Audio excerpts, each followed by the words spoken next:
Hi, welcome to the National Museum of the United States Air Force. I'm Dr. Doug Lantry from the museum's Research Division, and we're standing here beneath the massive and legendary XB-70 Valkyrie.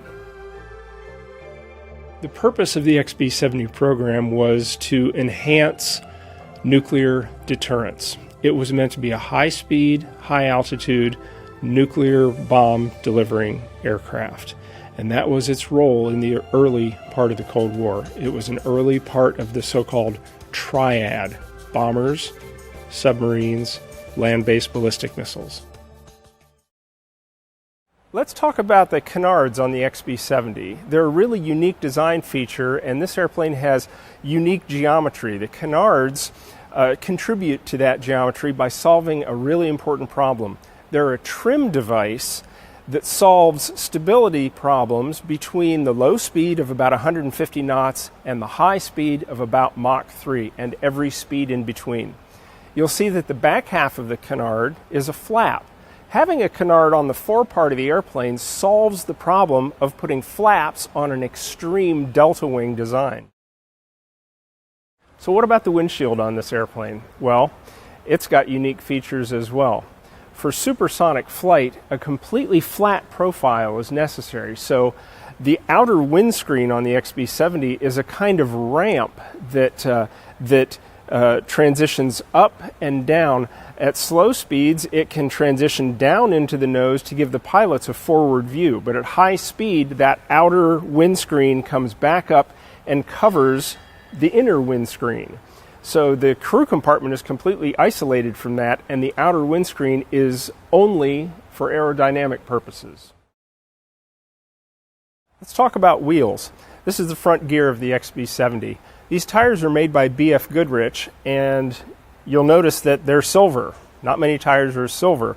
B-F Goodrich developed a special heat-resisting compound that's infused throughout the body of the tire and also painted on its surface to make these tires withstand temperatures up to 360 degrees Fahrenheit. It's made possible by that silver painted compound on them, which is also infused throughout the body of the tire. The tires, in turn, are cooled up in the wheel well by a mixture of ethylene glycol circulating through brazed tubes inside the wheel well. So they're cooled by the surface of the tire, and they're cooled inside the aircraft. So here's the rear bogies of the XB-70, where the main tires are. The tires are the same as on the front, but check out this little tire here. This little one is about anti-skidding. That tire doesn't have any temperature protection because it doesn't need it. What it does is it tells the computers inside the airplane when to apply the brakes and how much. The brakes, by the way, on this airplane withstand up to about 2,000 degrees Fahrenheit temperatures. There was an incident once landing one of these airplanes where these bogies didn't work like they were supposed to. The whole thing pivots front to back so that the back tires hit first and then the front tires. Well, one time, one of the bogies didn't pivot right, and so the back half of one of the bogies was severely damaged. Didn't lose the aircraft, though.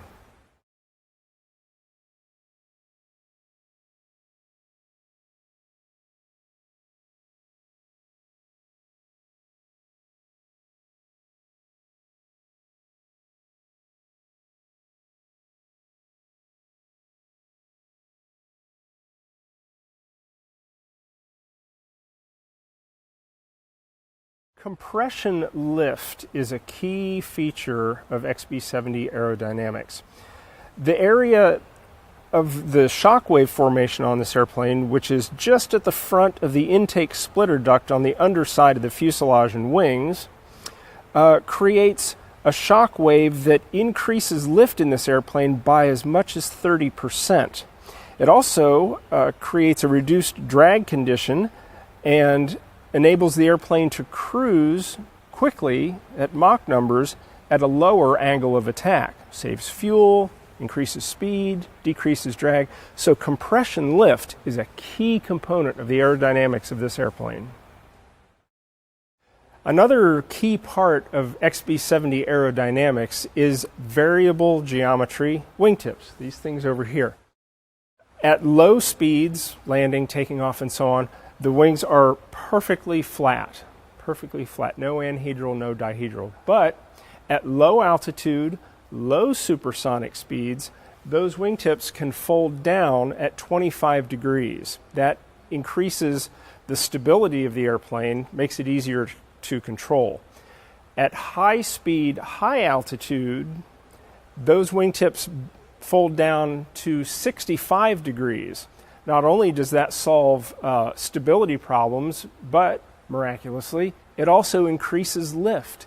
So the variable geometry of this airplane both increases lift, provides stability, and allows an airplane like this to operate in a wide range of speeds between 150 knots and about Mach 3. It's really an amazing design feature. Another thing about the fold-down wingtips is that at high supersonic speeds, because they provide extra stability, they allow the relative size of the twin upper fins, the vertical fins, to be that much smaller, thereby reducing drag. This is all very clever design solutions to high-speed supersonic flight in the 1960s. Riding your own shockwave is a feature of this airplane. That compression lift holds the airplane up, of course, or provides like 30% greater lift than it otherwise would if the shockwave didn't exist.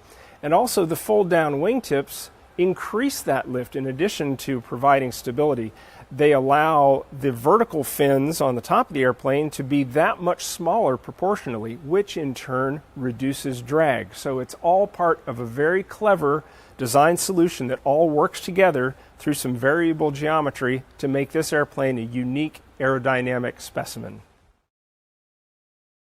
One of the most amazing features of the XB-70 that you can see here in the museum is the business end of the raw power of this jet. At the back of the aircraft, you can stand here and marvel at the six side-by-side General Electric YJ-93 afterburning turbojets. Now, the aircraft could achieve Mach 3 even if one of the engines wasn't working, with only about a 7% loss in range.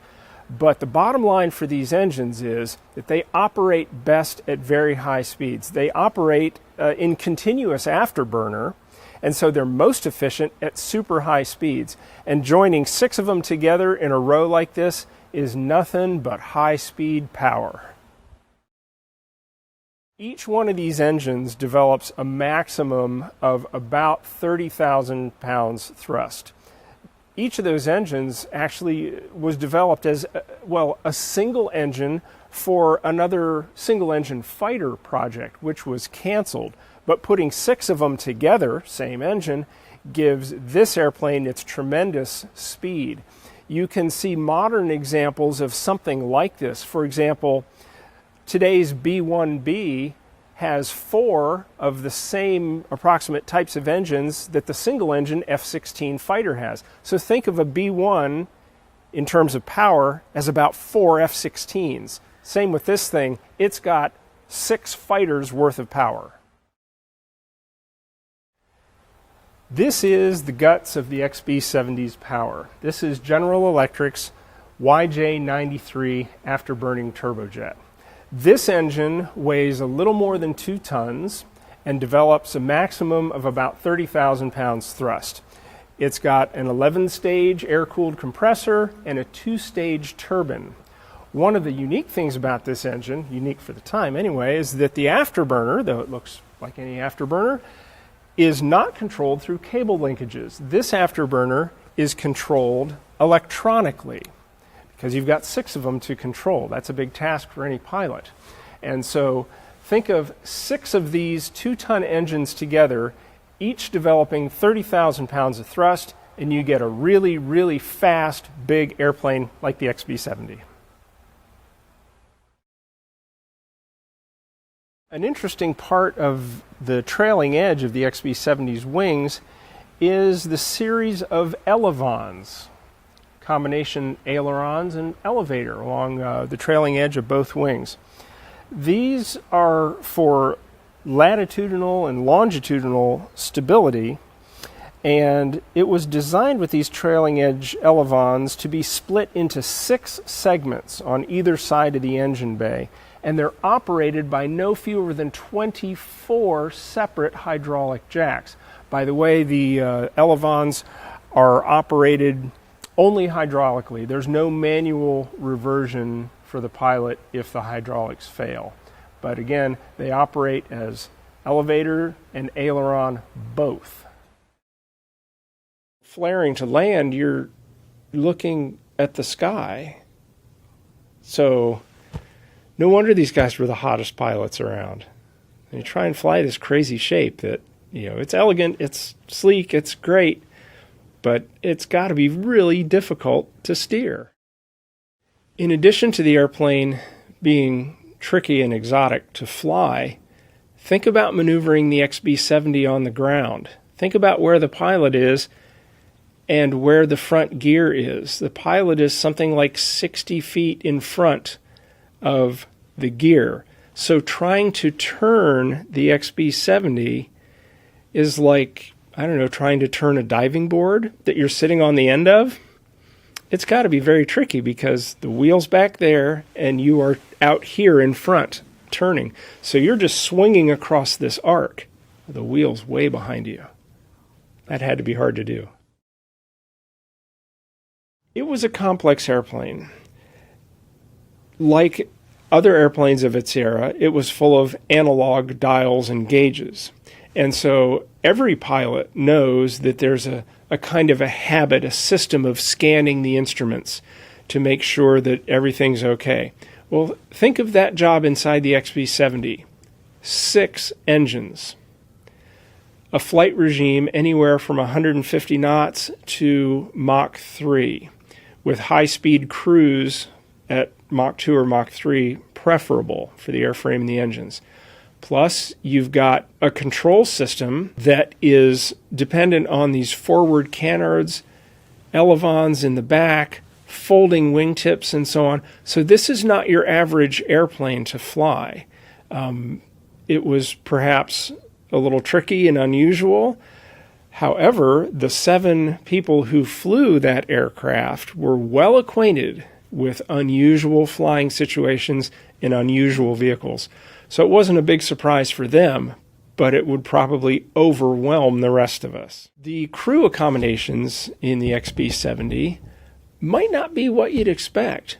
You might think, wow, in such a fast, high-altitude airplane, they're going to be wearing spacesuits. Well, not so.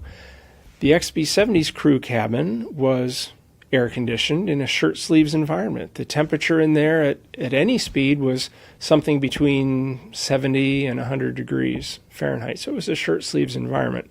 However, if they experienced decompression at high altitude, each of the crew members, the pilot and co-pilot, they each had a separate kind of clamshell enclosure, very similar to the one in the B-58, that would automatically close, and then from inside of that pressurized enclosure, the pilots could monitor the instruments through windows in this little clamshell, and they could bring the aircraft back down to a safe altitude. They had controls inside the little clamshell.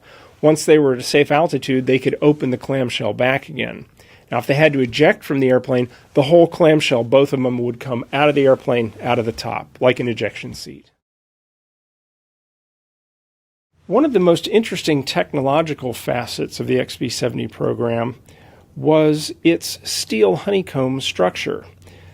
Advances in the art of steel making realized in the XB-70 program were especially notable.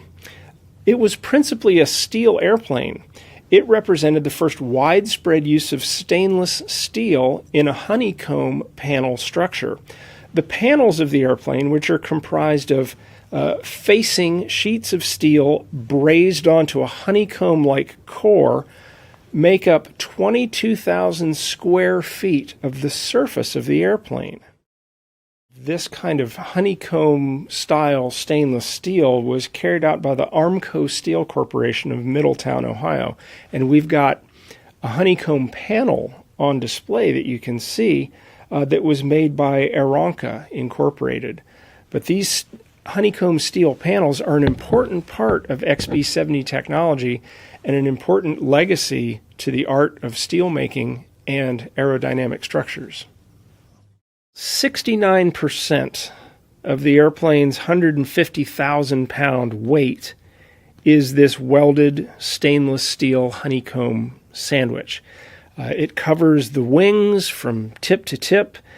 It covers the engine box and the center fuselage and the fins and the rudders and the forward part of the canards. Most of the forward fuselage and aft plane is built up from titanium alloys. So here's an airplane that's mostly stainless steel, but also titanium. These things also make it very, very unusual in the 1960s and make it exotic even today. The second XB-70 was a tragic loss. In the summer of 1966, it was flying a photo mission. It was being photographed with two chase aircraft. One of them was an F-104.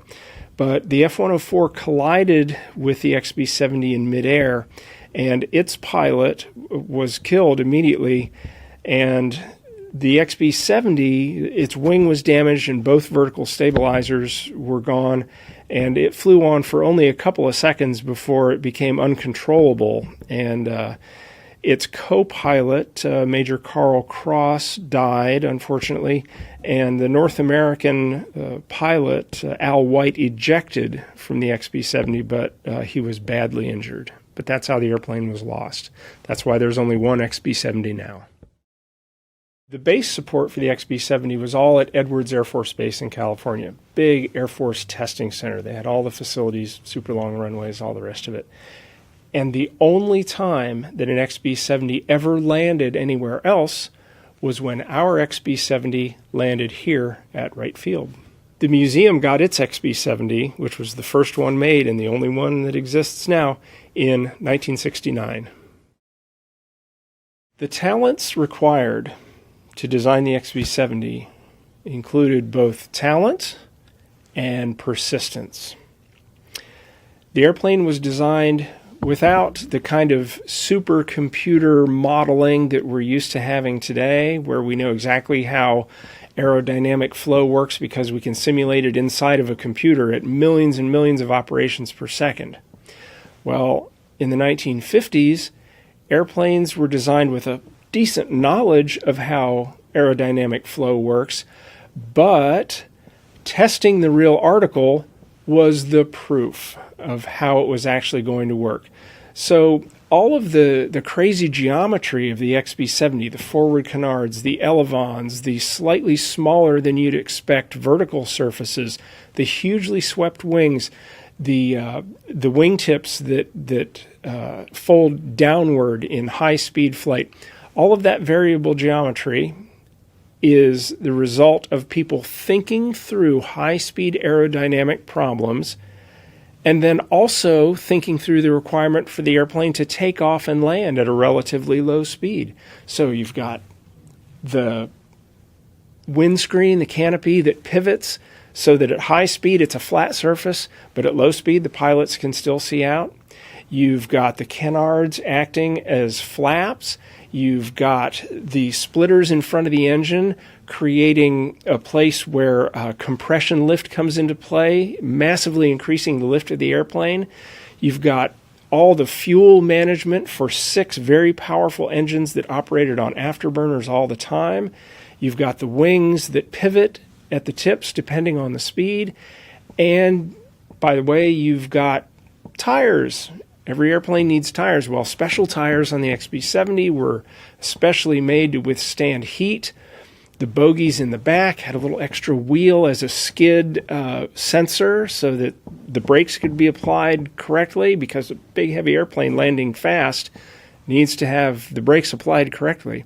And so all of these things, all of these factors, the engineering smarts required to create this airplane, they all had to exist in the 1950s. And those guys coming up with an airplane that looks sleek and futuristic even today is remarkable.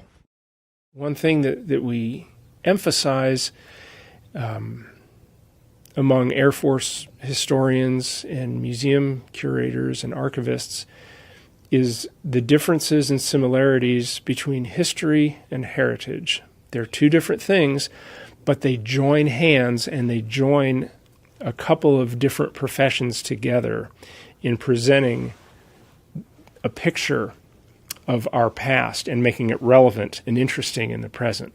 So the history part is what happened. What actually did happen? And can you prove it? And what are your sources? The heritage part, on the other hand, is what do we believe is valuable enough about our past to pass on to the future? It's our habits, our stories, our mythology in some cases, what we're proud of, the things we choose to tell people that we did. And so with something like the XB-70, we know about its technological history. We know what it's made of, who made it, what they did with it. Its heritage is a story about technological progress and breaking barriers and crossing boundaries and making tools for the Air Force to use to protect the country that crossed technological boundaries and brought us the future that we live in now. One of the most amazing factoids about the XB-70 is that even though the airplane looks like the latest, sleekest modern airplane, it's 2 years older than the original Star Trek. The airplane first flew in 1964, and Captain Kirk was not in orbit until 1966. One of the notable personalities connected with the XB-70 is Lieutenant Colonel Fitz Fulton. He made 63 flights in an XB-70 and had the most flight time of 124 hours in XB-70A, the one that we have here. He worked for both the Air Force and for NASA, and he is an enshrinee of the National Aviation Hall of Fame. One of the reasons I think that the XB-70 is such a popular airplane with museum visitors and with visitors online is not just because of its technical features, but because it is a flat-out beautiful airplane. It's attractive and balanced in every way. There's nothing ugly about that airplane. It just says speed, elegance, and high technology. It's always been like that. You can see the XB-70 and hundreds of other interesting, exotic, and historic aircraft here at the National Museum of the U.S. Air Force. And if you can't get here immediately, you can go on our website and see all the same stuff. And you can even get inside the cockpits with our Cockpit 360 application, where you can look around the inside of these airplanes, including the XB-70. So I encourage you to visit and to visit our website.